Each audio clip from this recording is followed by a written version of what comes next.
How did gender roles influence early American history, and what role do they play in our society today?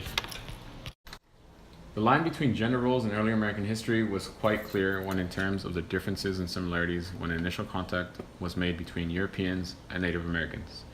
In the run-up to the American Revolution and even after it, it became clear that both sides of the spectrum had begun assimilating characteristics of one another's cultures. In early 17th century America, white men were the primary authority in everything from the local household to the settlement politics. This wasn't all that different from the style of gender-related authority that had been dominating Europe for the past couple of centuries.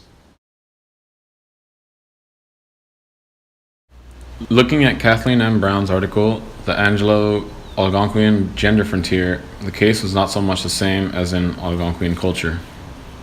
Men were the leading authority figure, but in their society, women benefited from a higher, more respectable position in which their labor and opinion in important matters were more valued. Although some differences existed in both cultures, Europeans had the traditional male dominance over women mentality, which is subliminally ingrained in almost every culture around the world to some degree even today, as men are still considered and expected to be the primary breadwinners in. This sort of behavior began to influence colonists in the years leading to the American Revolution.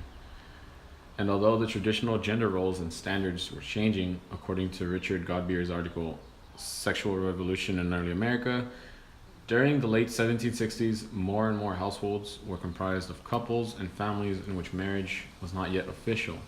That isn't to say that the role of women was still regarded in a far lesser respect than that of their male counterparts.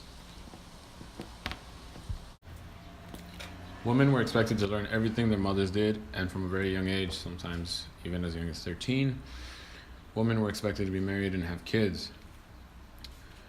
Men have never really broken the gender role because there was no real need for it, since for nearly the entirety of history, they've been the primary benefactors of said standards. Women did lack the type of freedom and would get in trouble for trying to achieve any form of power or higher freedom.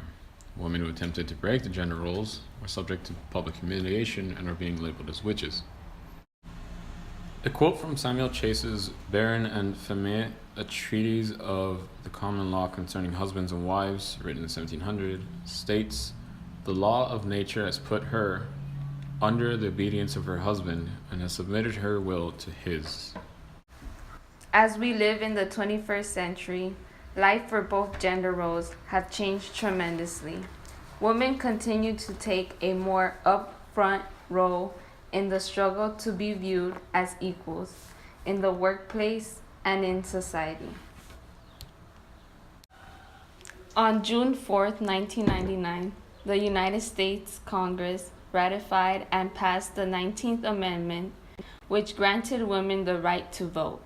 In today's society, more and more women support themselves.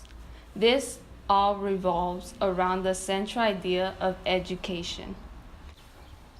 With a solid education, regardless of gender, the opportunities are limitless.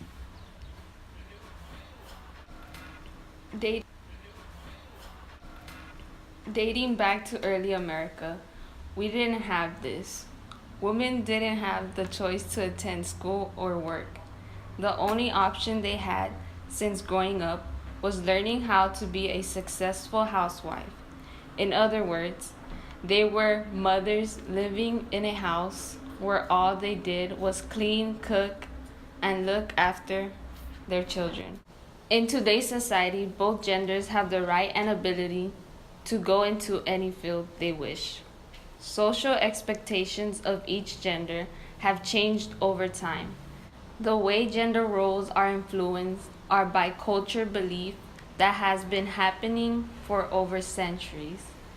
Slowly but surely, this is changing because now women do not need a man to support them, because women are able to get the same education as men and are open to multiple fields that are offered in this country.